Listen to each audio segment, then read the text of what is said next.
we've really enjoyed making these short films, and hopefully you've enjoyed watching them. But more importantly, they've made you think a bit too.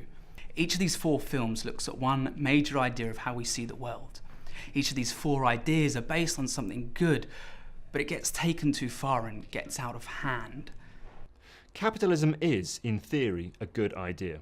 One person's spare money can be used by someone else. It means that companies can expand, technology can advance, research can be done. However, at some point, the people who are giving the money and the people who are using the money have become separated, so that there's no responsibility of or understanding of how our money is being spent. Even debt has become a good thing. You can buy something without having any real understanding of how you're going to pay for it. This whole process has been supercharged by technology. You can buy and sell bits of a company in nanoseconds.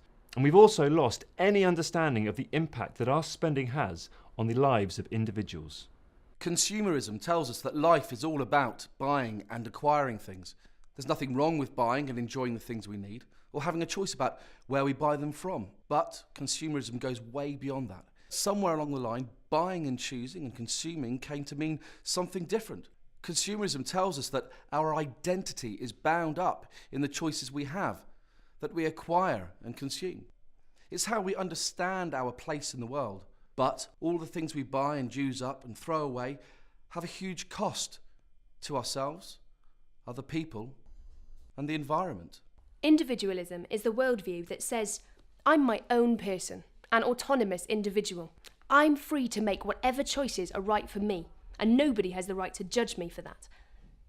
That started as a good thing. The recognition that every individual has a worth and dignity as a human.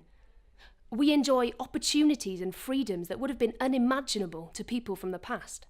But when autonomy and independence from others become ideals in their own right, we tend to realise too late that our happiness and well-being comes from our relationships with other people, our interdependence.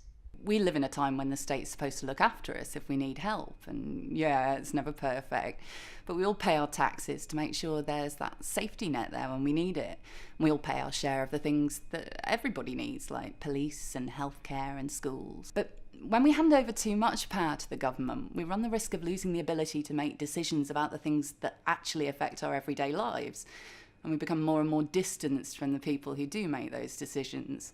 So as the state gets bigger and more expensive, we become more dependent on it, and our families and communities get weaker and weaker as the state steps in to take their place. The question is there a better way to do things?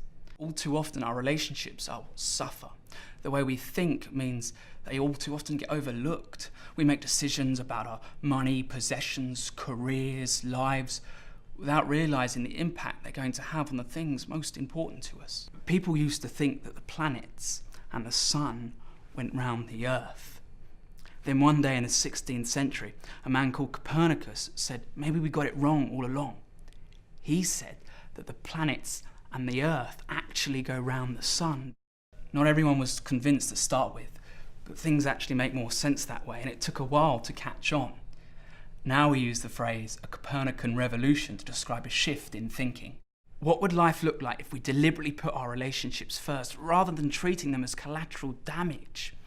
We need to start prioritising the things that are most important to us.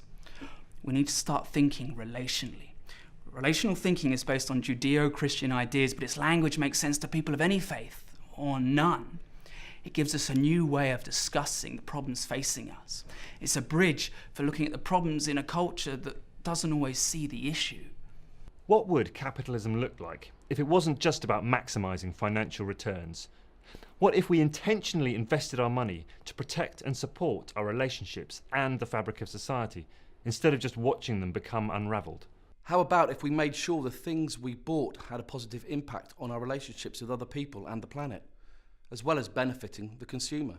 What if we recognised that our so-called personal decisions as individuals affect other people, and theirs affect us?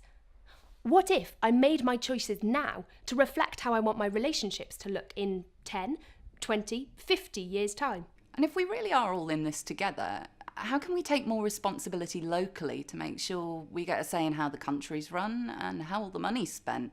That might all seem like a utopia, But the truth is, the society we've been creating over the last 50 years or so is unrealistic, unsustainable. If our relationships really are the most important thing to us, we need to start acting that way and put the health and strength in our relationships first. We don't have all the answers yet. We're starting to see how the world could look radically different.